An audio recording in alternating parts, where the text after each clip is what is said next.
أعوذ بالله من الشيطان الرجيم بسم الله الرحمن الرحيم الحمد لله والصلاة والسلام على رسول الله وعلى آله وصحبه ومن والاه أما بعد biz bugungi darsimizda adilla shar'iyyaninki 6-si ad-dalilus sadis al-maslaha mursala degan turga keldik.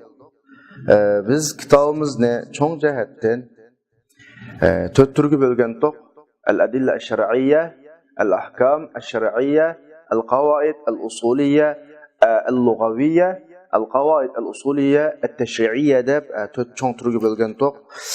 Buning ichidan birinchi turi al-adilla ash-shar'iyya bo'lgan. Shar'iy dalillarni 10 cho'ng turga bo'lib, buning ichidagi 4ti muttafaqun alayh shart dalil, ya'ni muttafaqun alayh dalil.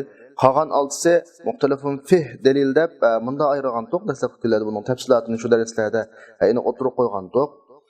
Endi biz 4 dona muttafaqun alayh dalilni so'zlab bo'lgandan keyin qolgan 6 dalilga yurish qildik.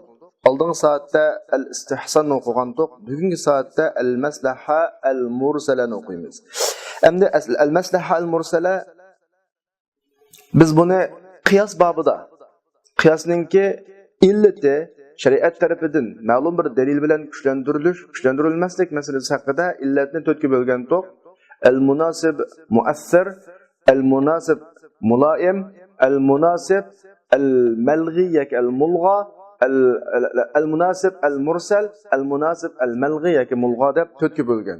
Shuning ichidagi al-munasib mursal deganimizni shu yerim deb o'tgan to'q. Maslaha mursala bilan nima munosabatlik? Ya'ni maslaha mursala deb tushundirgan to'q. Endi oldingi 4 dalil bu bil ittifoq dalil deb qaraymiz. Buning haqidagi ulamolarning ittifoqi, qaysi xil ulamolarning ittifoqi buni biz o'zimizga so'zlab bo'ldik. Qolgan 6 dalillarni ba'zi ulamolar bir bilan yig'inchoqlaydi. U o'simi maslaha mursala. Buna deyish hammasi maslaha mursalaning ichiga tifqati deganlik emas. Masalan, oldingi soatda o'tgan al-istihson 2 turli bo'ladi. Buning biri qiyos bobiga tava, yana biri maslaha mursalaga tava. Shunda bo'lganda istihson degan narsa tugaydi.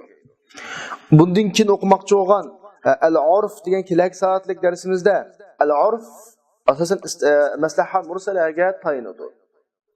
Va undan keyingi dalillarni surishib ekansak, ya 4 dalilning ichiga singib ketadi yoki al-maslaha mursalaning tahtiga singib ketadi. Amaliyotda maslaha mursala 4 dalildan qolsa eng umumiy, eng kuchli dalillarning birisi. Shunga ba'zi ulamolar adilla shar'iyyani taqsim qilib bo'lashda adilla shar'iyyani 10 dona dalil, hozir biz kitobda o'qimoqchi bo'lgan 10 dalilni taqsim qilib bo'lashda 10 ga bo'lmay nechaga bo'ladi? 5 ga bo'ladi. Al-kitob, as-sunnah, al-ijma', al-qiyas, al-maslaha mursala. Qolganlarini shu e'tiborga olmam desa, e'tiborga olmaydi emas. E'tiborga olmaydi emas. Faqat ya 4-dan biriga tiqib o'tadi. Ya bo'lmasa maslaha mursalaning ichiga tiqib kirgizib o'tadi.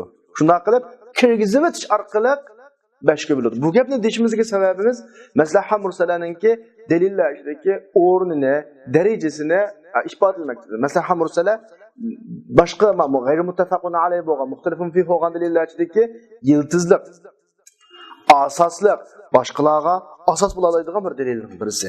Ammo qolgan darsninki amaliy ahvoli intayin oson. Endi maslaha mursalani o'zini lug'at jihati ta'rif qilsak, maslaha degan umum manfaat deganni ko'rsatadi. Mursala bu manfaat shariat tarafidan manfaat deb belgilangan dalilimi yo'q yoki manfaat emas deb inkor qilgan dalilimi yo'q. Masalan, manda ish.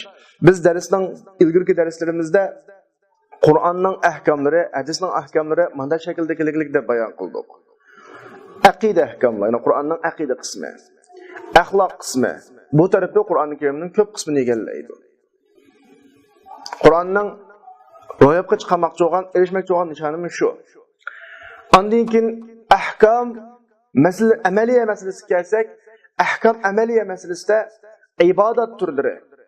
Ya'ni bu tafsiliy oyatlarda bayon qilingan.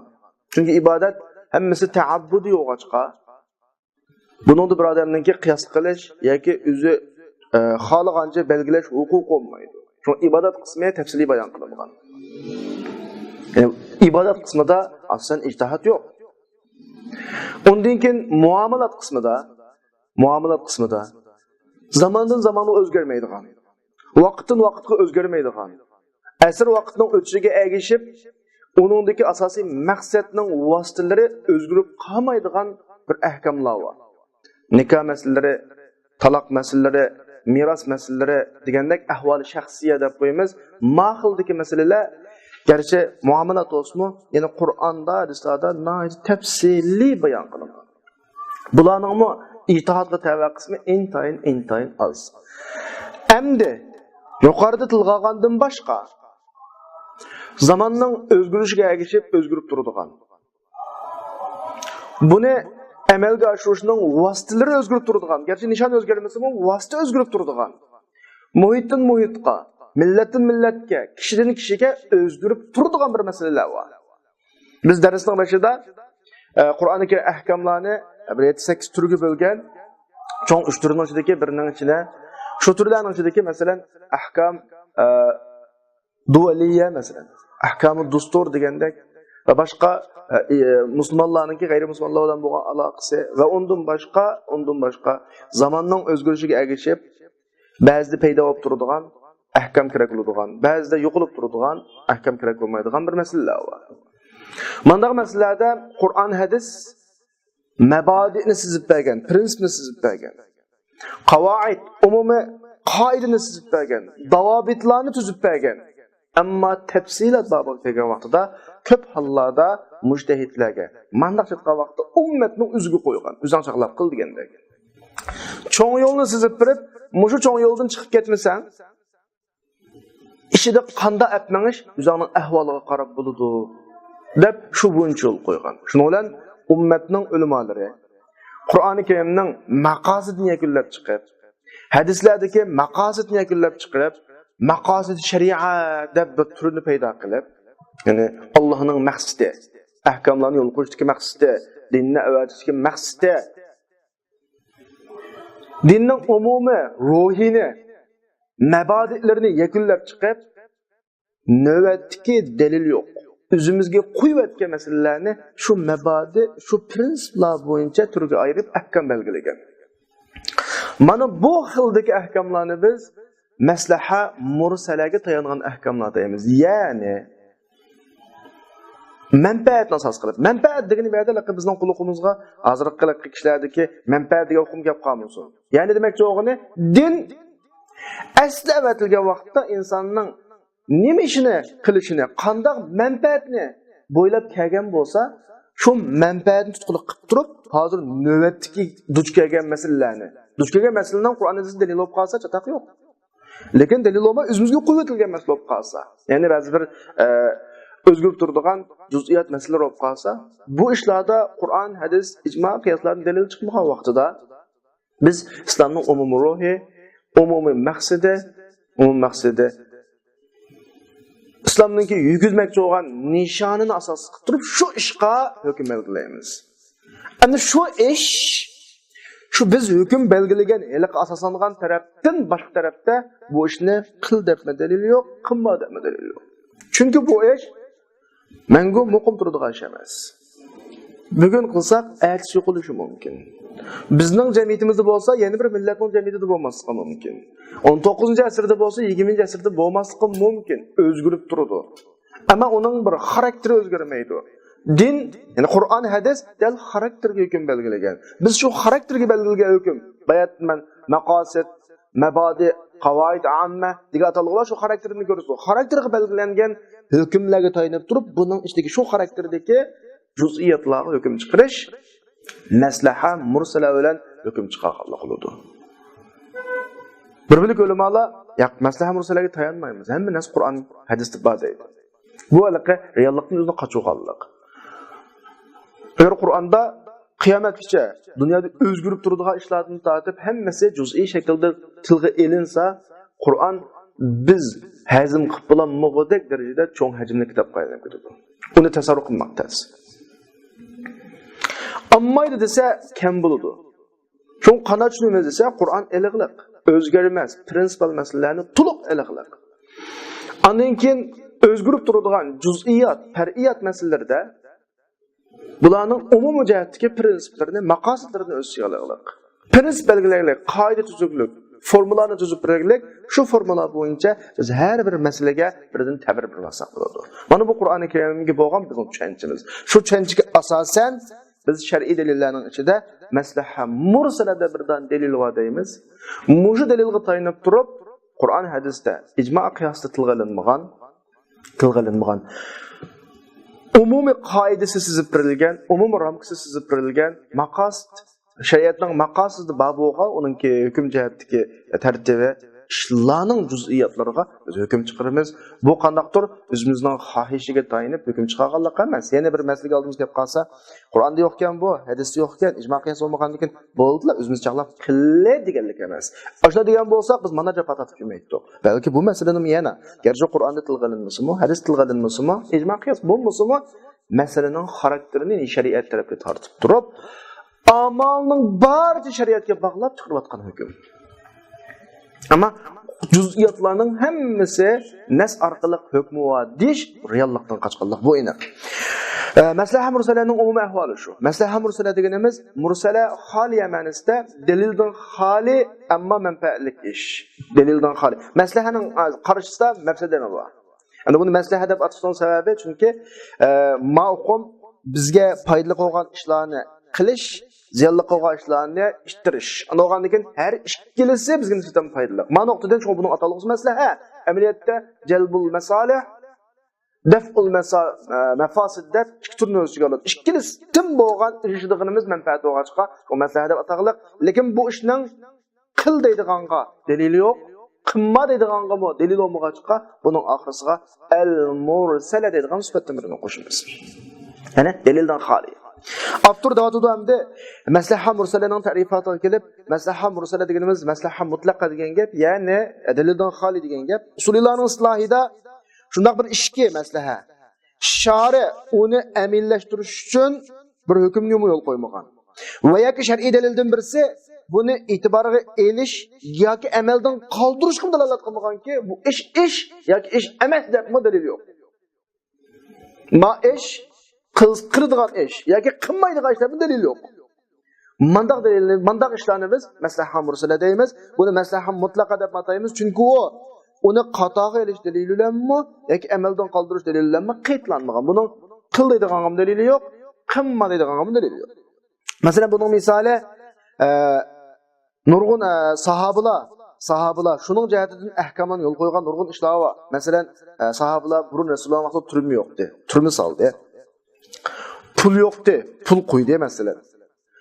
Ular fatiha qilgan zaminlarni asli o'ldi ustida taqsim qildi, fatiha o'ldiga tushgan narsalarni. Lekin fatiha qilingan zaminlar, qo'lga tushgan o'ldi zaminlarni o'z ahliga qo'yib, o'zang teri bo'ldi deb ustiga bosh qo'ydi masalan. Undan boshqa nurg'un ishlar borki, shu vaqtdagi zarurat yoki hojat yoki tahsinat taqozo qilgan nurg'un ishlar bor. Ammo bularga ahkam yo'l qo'yilmagan, izzang topolmaysa hukmini. Va yoki bir shar'iy dalildan birisi buni qil deydiganga-mo, be'tibor degani qato qilish degan gap. Yoki qilma deydiganga-mo, ya'ni amaldan qoldirib deydiganga-mo dalilga dalolat qilmagan. Bunda ahvollarga ahvolga qarab turib, musulmonlarningki umumiy ahvollarini chiqish qilib turib va shariatda sizilgan mushu doiradagi ramka, qoida, prinsiplarga amal qilib turib, bitirab qilish buning bo'ladi maslaha mursallarga asoslanganlik bo'ladi. Ana yuqoridagi ta'rifatni taxmin izohlagan vaqtimizda ahkamlarni yo'lga qo'yishdan maqsad kishilarning manfaatini ro'yobga chiqarish. Bu yerdagi manfaat deganimiz yo ularga bir manfaatni olib kelish yoki ulardan zarar yoki harajni daf'i qilish. Albatta, kishilarning manfaati uning juz'iyatlari la tanhasir degani sanag'ilolmaydi buni. Buning afrod turlarini tugum la tanaha degani tugamaydi. Bular kishilarning ahvolining yangilanib tursa yangilanib turadi, muhitning o'zgarishidan o'zgaradi. Burun eshak harvisi qatnash quroli haydasang bularni bo'lmamdi. Bundagi masalan mashinaga o'zgardi. Keyin o'zgarishi mumkin. Burungi kishilarning o'ltiradigan turalg'usi bilan hozir turalg'uga o'xshamaydi, keyin o'xshamasligi mumkin. Bularning hammasi shariat umumiy jihatning prinsipini sizib bergan, lekin juz'iyatlarga aralashmagan masalalar. Bir hukmni yo'lga qo'yish bir zamonda manfaat akilishi mumkin, yana bir zaman zarar akilishi mumkin. Hatto bir zamonning o'zidami bir hüküm bir muhitda manfaat ekelsa, yana bir muhitda zarar kelishi mumkin. Demak bu muhitdan muhitga, kishidan kishiga, rayondan rayonga, millatga umumiy prinsipidan boshqa juz'iyat masalalarida taqozo, ahvol o'zgarib turishi mumkin. Bunday ahvollarda cho'qim umumiy ramkadan, shariat sizib bergan umumiy prinsipdan, shariatning maqsadidan chiqmagan asosda o'z ahvoliga qarab ish ko'rsa bo'ladi. Bu xil ish ko'rish bel maslaha mursalaga tayanganlik qiladi. Ana bu xil ishni hammadan o'zjaqlab ko'rsa bo'lmaydi. Endi kallangni qo'yib kelsin, hammadan shu ummatningki temsilchilari bo'lmish, kimlar mujtahidlar ahvolga qarab shariatning ramkasidan chiqmagan asosda. Andalaqqa bu ish manfaatimizga deb hamma ishni o'zining xohishiga saplan o'qilsa yana bo'lmaydi u. Chunki shuni ro'yobga chiqarish uchun ahkamlarni shariat yo'l qo'ygan ishlarga kelsak va shuni e'tibor qilishga yo'l qo'ygan hukmlarning illati deb xato qilish dalolat qilgan mandaq ishlarga kelsak, bu usullarning islohida shariat tarafidan e'tibor qilingan masala emas. Bu uning hukmdir va Qur'onda. Deliller var onun Kur'an'da, hadislarda. Mesela deylik, kishilarning hayotini saqlash. Shariat buning uchun qisosni vojib qildi. Buning delili var, qasddan qotillik qilgan odamdan. Ularning mollarini saqlash. Shariat buning uchun o'g'rininki o'g'riga qulni kesishni yo'l qo'ydi mesela. İzzat obro'yini saqlashga shariat buning uchun zoniyaga bo'lgan qazfi haddini qana qildi, yo'lga qo'ydi. Demak, yuqorqi qasddan odam o'ldirish, o'g'irlik qilish, qazfi, zina hammasi bir illat. Yani işte hükümden şununla asaslanıp yolga qo'yilishi aniq manfaatni ro'yobga chiqaradi. Ama bu manfaat shariat tarafidan e'tiborga ilinganligini uning aniq dalili bor. Bizning bugungi maslaha mursala u emas. Chunki shariat shununga asaslanib turib hukmni yo'lga qo'ydi. Mana shariat tarafidan e'tiborga ilingan ma munosib ma illat. Biz illat babida so'zlagan munosib muassir shu. Yoki munosib muloim shu, yuqoridagi shariatning e'tiborga ilish ahvoliga qarab turib. Bununla asaslanıp hüküm çıkarış ixtilaf yok. Uzun dep oldu bunu. Bu maslaha mursala emas oldu olsun. Çünkü bu ayaq nega tabi bo'ladi? Qur'onga tabi bo'ladi yoki hadisga tabi bo'ladi. Agar shularga qiyos qilingan bo'lsa, qiyosga tabi bo'ladi. Ama bizning bugungi bahsimiz dal shu xildagi dalili yo'q maslahalar. O dalil va maslaha. O maslaha mursala emas, maslaha mu'tabara. Şu munosib, muassir, munosib, muloim deb bunda qata qilamiz. Ama bugungi mursala, yani delil yok. Ama muhitla, tavari ciddi ahvalla ve üzülgenliğin taqozo qilgan bir ishlar var. Shuni qilish duchor bo'lib qoldik, majbur bo'lib qoldik. Ama shariat buni ro'yobga chiqarish uchun ahkam yo'l qo'ymoqli. Bu to'g'riliq hech qanday dalilmi yo'q. Va yoki shariatdan uni e'tibor qilish, amaldan qoldirishga dalil mutmoqlik degani qimmat deb dalil yo'q. Bu ish xato deb dalil yo'q. Buni ma'ni biz munosib mursal oldingi darsdagi atalg'i bo'yicha yoki maslaha mursala deymiz, yoki bir iborat bo'yicha vaqtda maslaha mursala deymiz. Masalan deyli bir ishlar bor biz duch kelgan. Burungi vaqtlarda ayolning to'y qilganligini isbotlash uchun ishga guvoch bo'lsa yetdi. Bugun shaharlar kengayib, odamlar bilan tanishmaydigan bir yerga yetdi. Qo'shnilar bilan tanishmaydigan bir yerga yetdi. Bunda andigan kishilarda omonatdorlik qana qildi, oz qoldi. Er ayolning amanatini saqlamaydigan, ayol erning amanatini saqlamaydigan, guvochi, mashhudun bih, mashhudun alaylarning amanatini saqlamaydigan bir holat shakllangandan keyin er ayolni isbotlash, ikki guvochi bilan er ayolni isbotlash keyin mazmun bo'lmay qoldi masalan. Chunki ne guvosa, bular bugungi dunyo kichik bir kentga aylanib qolgandan keyin mening ayolim deb boshqa shaharlarga kelsa, o'sha shaharda turib ma'shqisining er ayolligini isbotlashda, ikki guvochini akab bo'g'lamaydigan holat yetdi. Manda bo'lgandan keyin bu yerda bir ish bo'lish kerak-da. Ma'shqisininki er ayolligini isbotlaydigan bir isbot bo'lish kerak. Dal nimani taqozo qildi desa, vasiqa rasmiya bilan degani bizning yurtlardagi to'y xati degan gap. To'y xati bilan isbotlanadigan er xotin inkor qilgan vaqtda da'vosi anglanmaslikni taqozo qildi. Degani to'yni, cho'qim er ayollikni mana to'y xati bilan isbotlashni, to'y xatiga buning guvochi kim? Masalan, biz turayotgan hozirgi davlatlardagi to'y xatini ahvoliga qarasak, oladigan kishi, tigadigan xon, uning ostiga guvochining uyining adresidan tortib, aloqalash adresidan tortib, hammasi aniq isbotlar bilan qana qilingan, yozilgan. Manda bo'lgan vaqtda ma'ni ko'tarib nega bo'lsa, ma'shqisi er ayol ekan, to'y qilib degan isbot ma'lum qoldi. Mushuni qilish maslaha mursala masalan. Agar kunlar kelib buningga ehtiyojim yo'q qolsa, tashlab etsekmi bo'ladi. Ammo bugungi davrda shunga ehtiyoj yo'q qolganlik uchun shuni qilish kerak. Qilmaganlarni xotin emas deb hukm chiqarsa, buludiga yegetdi masalan hozir. Chunki guvochini so'rab olib bo'g'lamaydan miyagan. Undan boshqa shunda bir ishlar paydo bo'lib qoldiki, bu ish, bu maslaha nimani taqozo qildi desa, tasjil qilinmagan. Tasjil degani hozirgi hukumat guvohlik o'rinlari deb qo'ydi, shahrul aqari deb qo'ydi arabcha. Bütün ishlarga nisbatan nima atadigan, xotirlaydigan hukumatninki, shu islom davlatlaridagi biz ahvollarni, hozir biz turayotgan rayondagi ahvollarga qarasak, masalan, uy absatsa, mashina absatsa, o'sha ilm bilim sodini xotirlaydigan bir o'rin bor. Ya'ni adliya guvohligi deb qo'yamiz bizning Uyg'ur tilida. Mushtaq bir o'rinlarga berib, masalan, ma'ni satdim, ma'ni oldim deb aqdi bay'i, so'da to'xtamni tuzib, rasmiy guvohlikdan o'tkazmasa, bu mülk yetkelmeydiğen. Mesela ağızda aldım sattım dep koysa, eminet ilıqlıq, satıqlıq. Bu Allah'ın nazarında çoxum mal anınki, pul manınki bu pul de. Lekin keyin mao eskilik qilib, mao meningti dep sotqa sunsa, sotdiklar bu o'yninki ep satilganligini isbot etadigan hech qanday isbot yo'q. Chunki o tinib oldi-da, mashtaq vaqtlarda quldikiligi xat, o'y xati del ispatga ödülü. Muşun için öykhetde kesiş öyge nispeten. Muşu toxtamni şu öykhet ölen küçükki ege qillish zururub qoldi. Bu maslaha mursala masalan. Agar qimga ahvol asida amal yo'q, sotdiklar muşun uy ekan-go, ma oyning nomi aslan ma u ekan deb hukm chiqish boshqa amal yo'q, chunki isbot yo'q-da. Demak, bu ishlarning hammasi bir masalihlar bo'lib, shari bular uchun bir hukmni qil deb hukm qo'ymagan. Va yoki shariatdan buni e'tibor qilish yoki amaldan qoldirishga dalil tutmagan, manda işte bular masalih mursala deb qo'yamiz, dalildan xoli. Dal yuqoridagi biz misolga o'tgan ishlarning hammasi maslaha mursalaga tayinib yo'l qo'yilgan ishlar. Shunga bu shariat tarafidan ulamolar, mujtahidlardan e'tiborga elinadi bu dalil. Dalil bo'lalaydi bu, buning asosan hukm chiqarishga bo'ladi. Ammo mushunga mesela ulamolarning ichida maslaha mursalaga asoslanmagan bo'lmaydiganlar va biz tuvanda mushu maslaha mursala bilan hujjat qildiganlarning dalillarini, maslaha mursalani inkor qildiganlarning dalillarini bir-birlab ko'rib o'tamiz. Musulmon ulamolarning jumhurlari shu ko'zi qarashga bordiki, maslaha mursala shar'iy hujjat bo'lib, ahkomlarni yo'l qo'yish buning asoslanadi.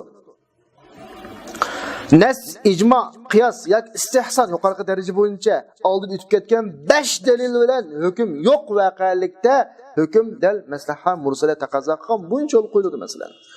Qanaqdir shariatdan shuni qato qilib, ma'iniq dalili va deb bir dalilning bo'lishiga maslahaga binoan hukm chiqish, hukm yo'l qo'yish qarash qolib qolman. Chunki biz avval tartib bo'yicha kelamiz. Qur'onni izlaymiz, yo'q. Hadisni izlaymiz, yo'q. Qiyosni izlaymiz, yo'q. Ijmoatni izlaymiz, yo'q. Istihson izlaymiz, yo'q. Demak, yo'q bo'lgan vaqtida an maslaha kelamiz. Maslahaning maslaha bo'lishi, maslahani dalil deb qatoga elishimiz, maslahaga yana bir dalil ketmaydi. Umumiy jihatdan prinsip bor. Bularning bu haqdagi dalil ishki bo'lib, birinchisi kishilarning masalih ishlari yengillanib turadi, tugamaydi. Agar ahkomlar kishilarning masalihlaridan yengillanib turadigan ishlarga nisbatan yo'lga qo'yilmaganida, ularning taraqqiyoti taqozo qilgan ishga nisbatan yo'lga qo'yilmaganida, hukm yo'lga qo'yish shari e'tiborga olgan halaqi ishlarga g'illam qarashli qo'yib qolganida la'attalat kathirun min masalihin nas. Kishilarning manfaatlarining nurg'unlari xilma-xil o'xshamagan vaqt, o'xshamagan o'rinlarda beka o'kiladi. Shariat kishilarning taraqqiyotiga moslashish, manfaatlariga moslashishdan tashri' to'xtab qoladi, tashri' ahkomlar. Mana ma'vo dal tashri' bilan maqsad qilingan kishilarning manfaatini ro'yobga chiqarish degan dinning asosiy maqsadi bilan udullanmaydi ma'vo. Dinning manfaat asosiy maqsadi kishilarning ishlarini, kishilarning manfaatini asos qilish, ziyon uchramaslik. Dal mushuning uchun shariatda mush kishilarning yengillanib turadigan ishlariga nisbatan hukm chiqariladigan bir manba bo'lishi kerak. Bu manba dal maslaha mursalada. Bu birinchi dalili. Ikkinchi dalili anna man istaqra tashri'as sahaba.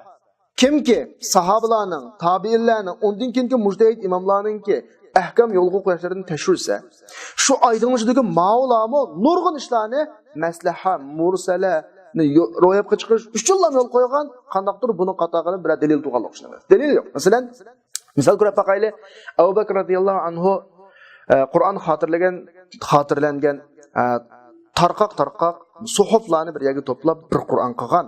Buning dalili yo'q asli. Zakatni bermaganlar bilan musulmon bo'lsa-mu urush ochgan.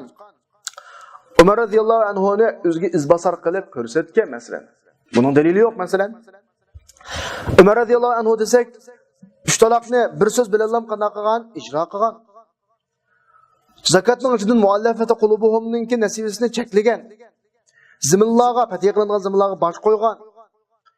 Divanlarni ta'sis qilgan masalan. Mahkamalarning divan hukumat o'rinlari degandek hukum hozir hukumdagi. Turmalarni qilgan. Açarchilik qilishda o'g'irlik haddini ijro qilishni to'xtatgan. Bularning hammasi shu vaqtdagi amaliy ahvolga qarab yo'l qo'yilgan ishlar. Osmon radhiyallohu anhu desak, musulmonlarni bir Qur'onning ustiga to'plagan. Buni ko'chirib taqatgan, qog'alarni ko'ydirib etgan. Chunki shu vaqtdagi manfaat shu. Qadaqdir Qur'onga ziyanga chiqib ko'ydigan ish emas. Shu vaqtdagi manfaat shu. Miras berishdan qochib ayolini talaqqa odamning ayoliga mirosini berib Şu vaqtki maslaha. Ali radhiyallohu anhu Şii rafizlardan haddidan oshgan g'ulatlarni ko'ydirib etgan. Adam ko'ydirish to'g'ri emas asli, lekin shu vaqtki maslaha. Hanafi ulamolar desak, Rasul muftini cheklagan, o'zining xohishiga, o'zining manfaatiga asoslanib turib, fatvo beradigan odamni, nodon doktorni, vayron bo'lib ketgan kirakashni cheklagan. Ben kira qilsang bo'lmaydi mazmunni. Chunki senda uning dagidek nima yo'q? Bir narsa yo'q. Malikilar gumondarini sulab qo'ysa, iqroriga yetish uchun uning qancha mo'jid ta'zir bersa, uni jazolasi adablisi bo'ladi degan masalan. Bularning hech qanday ahkam yo'q ishlar. Shafi'iylar jamoat bir to'p kishilar bir odamni o'tsa, hammasini qisilishni vojib qilgan. Qur'on-i Karimdagi qisas vahid-vahidmi? An-nafs bin-nafs mana shaklda. Bularning hammasi masalih nuqtasidan. Agar bir odamdan bir odam bilan qisaslanadi, ko'pni qisaslanmaydi desa, bugungi zamonimizda bak yomonishib ketdi. Ani o'tiribdi, uning bir bilan. Aslida 2 yildan sulaydi, hech kimni o'tmaydi. Birisini birdan ushtan sal, daplam, dalilga ish bor. Shunga hammasini o'tiramiz desa, to'xtaydigan gap masalan, shu vaqtdagi masalih. Demak, Mavla o'zlari yo'l qo'ygan ahkomlarni maqsad qilgan mush masalihlarning hammasi amaliyotda masalih mursala. Qil degan dalil yo'q, qilma degan dalil yo'q. Bular dal masalih mursaliga binoan shu hukmlarni yo'l qo'ygan chunki maslahada va yana chunki uning shariat tarafidan amaldan qoldirish qilmo dalil yo'q. Qanaqdir bular bu ishlarni yo'lga qo'yishdan va maslaha uchun bir hukmni yo'lga qo'yishdan shuni e'tibor qilib shar'iy paket dalil olganga qadar to'xtab qolgan emas. Dalilga qarab qolgan emas. Şunlar İmam Qarafi davatudu sahabalar maslaha mursala uchun nurg'un ishlarni qilgan bo'lib, qanaqdir buni e'tibor qilib bir dalil kelganlik uchun qilgan emas, balki maslaha mursalaga asoslangan. Ibn Aqil davatudu siyosat degan nima desa, kishilar uning bilan islohot qilgan bo'ladigan, fasodchilikdan neri bo'ladigan ishlarning hammasi siyosat bo'ladi. Gerçi Rasululloh qilmasimi va hep tushmasimi degan. Mana shu vaqtda miyadagi siyosat maslaha mursala shu. Qanday odam Şeriat degandan boshqa siyosat yo'q deydi ekan, bu odam o'zi xatolashgan bo'ladi, sahobalarni ular chiqargan, yo'l qo'ygan ahkomlarga xatolashgan bo'ladi dedi masalan. Uni ma'u maslaha mursalani dalil qilib asoslanimiz, maslaha mursala ahkam yo'lga qo'yishni, ahkam chiqarishninki asosi dalili bo'la oladi deganlarning nimasi o'tirib qo'ygan dalili. Ammo bular yana maslaha mursalani ana yugansiz qo'yatmaydi. Bununla nima saladi? Yugan saladi. Cho'qim maslaha mursalaga asoslanish uchun ma'lum kishilarning shartlarini qo'yadi. Chunki maslaha mursala xohlagancha o'z ra'iga tayinib, o'zining manfaatini asos qilib dalil chiqaradiganlarga bir o'tliq qo'ymasin. Xohlagancha o'tlaydigan odamning o'tliq bo'lsin, o'ynaydigan odamning maydoni bo'lsin. O'zining xohishiga tayinib o'zining manfaatiga bo'ysundirib hukm chiqaradiganlarga yo'l ichib bermayli deb maslaha mursala bilan hukm chiqarishning shartlarini o'tirib qo'ygan. Shunda aytadi, shurutul ihtijaj biha. Ya'ni shu maslaha mursala bilan hujjat qilishning shartlari. Aytadi, qanday odam maslaha mursala bilan hujjat qiladi ekan? Shu maslaha mursala bilan hujjat qilish uchun kimki maslaha mursala bilan hujjat qiladi ekan, shu maslaha mursala bilan hujjat qilish uchun ehtiyot qilish kerak. Nimishqa bu maslaha mursala o'zining xohishi özünün arzusu boyunca hüküm yol koyduğanga iş köp kalmaslık üçün. Şunlaşqa bula deydi. Yaki olmasa ayane bayan şekilde burun Mesleha Mursala ölen hüccet qığalla ehtiyat qildi. Anaqtur oluqi kem kuyuvet mi de onu? Nemişqa? Mesleha Mursala xahiş ölen yaki özünün arzusu ölen hüküm çıqırdığanga bir iş köp kalmasın. Şunlaşqa bula teşri hüküm yol qo'yish şunun asaslanadigan Mesleha Mursalada 3 şartni o'tirib qo'ydi. Birinchidan, bu yerdagi masala amaliy maslaha bo'lishi kerak, real maslaha. Qanaqdir vahmiki, munda bo'lib qolsak, munda bo'lib qolish ehtimoli bor. Biz munda ishlarga duch kelimiz kelgusi degandek bir xil vahmiy xiyol yo'q olmaslik kerak. Ya'ni buningdan maqsad nima desa, cho'qim hukmni reallikda yo'lga qo'yish amaliy manfaatdan birini akiladi yoki zarardan birini qiladi ekanligi aniqlanishi kerak. Amaliyat shunda bo'lishi kerak. Qanaqdir ma tashri manfaat akiladigan deb munda vahmining o'zi u akiladigan zararni tanfunlashtirmasdan manda bo'lib qolsa, ma'u maslaha vahmiyaga asoslanganlik qiladi. Maslaha vahmiyaga asoslanganlik qiladi. Masalan, mujning misoli, maslaha vahmiyaning misoli erdin deydi. Ayolini talaq qilish haqqini elevelish vahmi qilingan maslahatki, ma akishning ig'izi ham bo'shangan. Şoň ma akishdan xotinni talaq qilish huquqini elvolli deyish ma vahmiy maslahat. Talaq qilish huquqini qoziga qilib berish umumiy holatlarda bu vahmiy maslahat. Bu bir shart. Yani haqiqiy bo'lish kerak, real bo'lish kerak o maslahat. Ikkinchi maslahat, cho'qim bu maslahat am bo'lish kerak. Am bo'lish kerak. Qanaqdir maslahat shaxsiy bo'lmaslik kerak. Biradamning xususiy maslahati bo'lib qolsa, uning bilan hukm chiqarib. Murad bu gapdan murad cho'qim hukmni mush yo'lga qo'yishdi, mush bir reallikda yoki mush bir voqelikda kishilarning ko'p sonliq kishilarga manfaat kelish kerak yoki ko'p sonliq kishilarga zarar kelish kerak. Qanaqdir bir shaxs yoki ularning ozg'ini ma'lum bir shaxs yoki ma'lum tabaqaga qarashli bo'lib qolsa bo'lmaydi. Hüküm unda işler yol koyulmaz. Çünkü o degen bir emir, bir katta adamның xas maslahati oludu. Umumi kişilerden nazarini saqit qilib, ularning manfaatini unda olganda çoqum bu manfaat umumi kişilerin manfaati bo'lishi kerak. Am manfaat bo'lishi kerak. Ya'ni hozirgidek persellashtirgan vaqtimizda 60%dan yuqori kishilarningki manfaat bo'lishi kerak. Üçüncü shart ma maslaha uchun ahkamni yo'lga qo'yish nasran sabit bo'lgan. Yoki ijmo bilan sabit bo'lgan bir hukmga yoki prinsipga zid kelmaslik kerak. Zid kelsa biz qiyos babida degandek bundaq maslaha mulg'ot yoki malg'iya bo'ladi. Ya'ni ma maslahaga nas nima kelgan, zid kelgan, nas amaldan qoldirilgan maslaha bo'ladi. Ya'ni masalan, shu vaqtimiz misol olgandik, mirosda o'g'ildan qizning barobarligini taqozo qilgan maslahani e'tiborga olinmaydi. Chunki shariatda lizzakari misli hazl unsayayn deb aniq qilib belgilangan. Qur'onga zid kelganlik uchun bu yerda kalimiz kelib qolgan maslaha. Bu tadbirlarga o'xshash bola so'g'andikin degan maslaha e'tiborga olinmaydi. Chunki maslaha mulg'ot maslaha bo'lib, nimishqa bu maslaha Qur'onning nassiga zid kelganlik uchun. Shunlashqa Yahya ibn Yahya al-Laythil Malik yani İspaniyadagi o'z vaqtdagi Andalusdagi faqihninki chiqargan fatvosi, ya'ni misol shogirdning Imom Malikning shogirdi hisoblanadi bu. Xato deb hisoblanadi. Bu fatvoning ahvoli mundaq. Oldingi darsimda so'zlab berdim. Andalusdagi podshohlarning birisi Ramazonda qasam iftor qilib qolganda, so'ngra Imom Yahya buning iftor qilib qolganiga cho'qim oqoq, ishqay, ro'z, boshqa kafarat yo'q deb fatvo bergan. Bu nimda hamda Ramazonni buzganning kafarati bir bo'lib qoldi. Asli 3 tug'u bu. Desa, ma adamning fatvosi nimaga asoslangan desa, shuningga asoslanganki, mayadagi hozirgi maslaha shuni taqozo qildi. Nimishqa? Chunki kafaratning maqsad jinoyatchini cheklash, to'sish.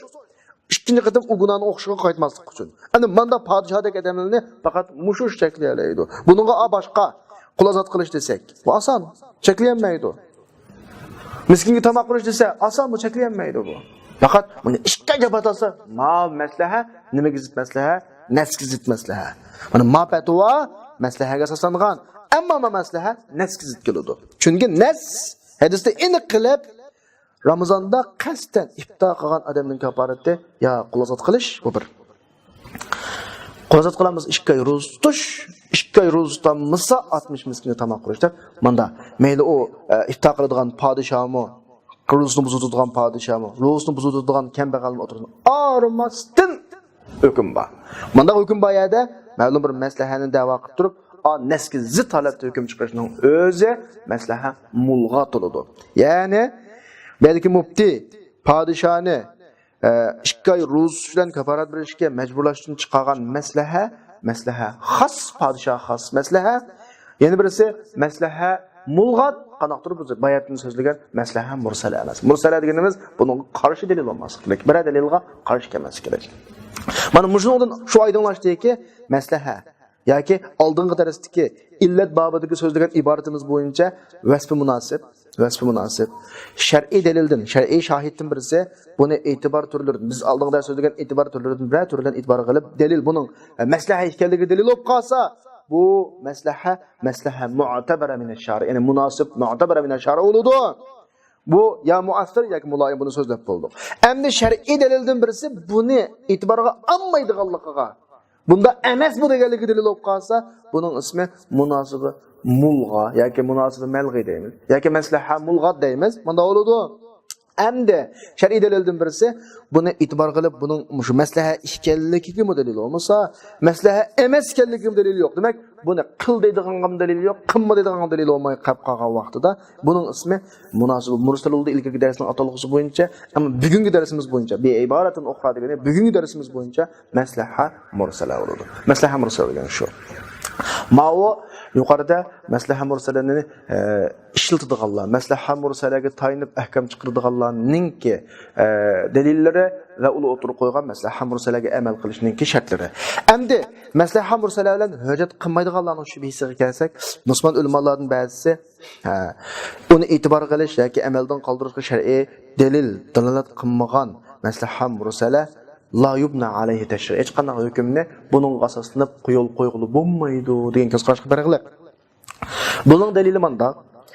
Birinchisi shariat kishilarningki umumiy manfaatlariga, umumiy ishlariga o'zining nasri bilan shu narsa dalolat qilgan qiyoslar bilan loyiq bo'lag'liq. Hamma ishlarga Qur'on, hadis, qiyos ijmo'dan dalil chiqadi. Shariat kishilarni yo'l tashlab qo'ymaydi. Hech qanday bir maslahatdan birini shuningga hukm yo'lga qo'yishga boshlab qo'ymasdan tashlab qo'ymadi. Unda o'gandan qanday bir ish bo'lsa, buning shariat tarafidan buni e'tibor qilishga chiqilgan bir shohid bor, dalil bor. Shariat tarafidan shohid yo'q ish amaliyotda maslaha emas, u faqat vahmiy maslaha, buning asoslanib hukm chiqarib bo'lmaydi deydi bular. Birinchisi. Ikkinchi dalili bularningki mutlaq maslaha mursalaga asoslanib hukm yo'l qo'yish xohish egalarining xohishlariga ishga chiqib berganlik. Masalan, vali, amir, fatvo odamlari, masalan, bo'lib mo'laqi. Bunda manfaat egalari o'zining manfaatini mishaqirab qo'g'daydi. O'zining manfaatini nega qazo qilsa, shu ya maslaha mursalaga tutib debligida qana qiladi, ish qiladi. Mavloning ba'zi bularga xohish, g'araz, g'alba qilib mafasidni masalih deb xiyol qilib qoladi. Masalih degan bu nisbiy ish. Adamning ko'z qarashininki muhitning o'xshamasligidan o'zgarib turadi. Unda o'ganda bu maslaha mutlaqaga ishni tashri babini ochqanlik, yomonlikning ishni ochqanlik deydi. Hamda biz bu ikki dalilga nisbatan deydiganimiz birinchi dalil reallikdan qochqanlik. Buni shariatning nususlaridan tekshirib olganlarning hammasi bilalaydi bu nuqtani. İkinci keltirgan dalilga nisbatan biz bayatdan shu maslaha mursalaga qarata qo'ygan 3 tane shartimiz bor. Shu 3 shart yetarli ekan niyatda. Shu opturma deyotdi va zohirli. Mana bu yerda oydin o'g'ini, oshkor o'g'ini maslaha mursalaga asoslanib hukm yo'l qo'yishni tarjih qilish, yo'l qo'yish kerak. Chunki ma ish echilmasa islom qonunchiligi to'xtab qoladi. Zaman muhitlarga mas qadamda shularga hukm chiqarishdan to'xtab qoladi. Hukm chiqmaydi vaqtida. Qanday qadam? Kishilarning masalih juz'iyatlaridan har bir juz'i, har qanday zamonda, har qanday muhitda shariat buning ko'ngil bilib bo'lgan, o'zining nasri bilan, umumiy prinsiplari bilan, shuningga dalil bo'ladigan, mastildigan nimalarni, hukmlarni yo'l qo'yib bo'lgan desa, buning gapini reallik qo'llamaydi. Reallik unda emas. Aniqki, mimma la rayba fi, aniqki ba'zi yangilanib turadigan ba'zi masalihlar bor. Shar'iy dalil buni o'zine e'tibor qilishga tepilmaydi. Bu aniq. Bo'libmi vaqt o'tib dunyoda o'zgaryapti masalan. Davanda birinchi kelgan dalili reallikqa zid dalil. An ikkinchi dalilda bular xohish egalari o'zining xohishiga tayinib hukm chiqarishga ishni ichib bergan bo'ladi demasmi? Mana bu janob gap. Bunga qarata qanday odam maslaha mursala degan nom bilan behudachilik, zulm, xohishga agishni ansirsa, uning ansirishi maslaha mursalaga hukm yo'lga asosini hukm yo'lga qo'yish faqat bayatni bayon qilgan 3 shart to'liqlangan vaqtda andan keyin yo'lga qo'yiladi degan gap bilan qo'rqinchisi dafi qilinadi. Ya'ni yuqori 3 shart qo'ydik, 3 shartga amal qilinsa chataq chiqmaydi. O'zimi cho'qim maslaha omma bo'lish kerak. Bir, maslaha haqiqiy bo'lish kerak. Ikki, bu shar'iy nas, shar'iy prinsiplarga zid kelmas kerak. 3 dalilga, 3 shartga tushsa, xolos, bo'ldi u. Dalillarlaydi u. Ibn Qayyim mushaqda bir gapi bor. Musulmonlarning ichidan maslaha mursalada qanaqa qilganlari va sal qarg'anlari va farratu sal qarg'anlari va bular sal qarab buningga ahamiyat bermay shariatni kamtuk qilib bandalarning masolihlarini ijro qilolmaydigan, g'ayriga muhtoj bo'lib qoladigan qilib qo'ygan bular o'zlariga haq adolat yo'llarini to'g'ri yo'lni taqab qo'yganlar bo'ladi. Bular nimalar? Tafrit qilganlar. Ularning ichidan ifrat qilganlar degani haddan oshirib Allah'ın şeriatiga zid qiladigan narsani to'g'ri deb zo'r yomonlik, kangri, buzg'unchilik paydo qilganlar va bular mufritlar. Bayatdan qila mufarritlar. Yo'l to'g'ri yo'l tutish olsimi, baynat tafrit val ifrat. Tafrit emas, ifrat emas. Bak kendim emas, bak oldiga ketishmas. O'tir hal yo'l tutib, maslaha mursalaga asoslanish kerak, ammo shartlar bilan. Buni kangri qo'yib tushgan bo'lmaydi. Butlay cheklab tushgan bo'lmaydi. Shu bo'yicha amal qilish kerak deb Ibn Qayyim rahimahulloh mush fikrni o'tirib qo'ygan. Opturmo o'zininki bugungi o'tirib qo'ygan dalillarimizdagi 6-dalil maslaha mursalani Ibn Qayyimning mushiga bilan oxirlashtirdi. Biz bugun to'xtaymiz va oxiru da'vana alhamdulillah.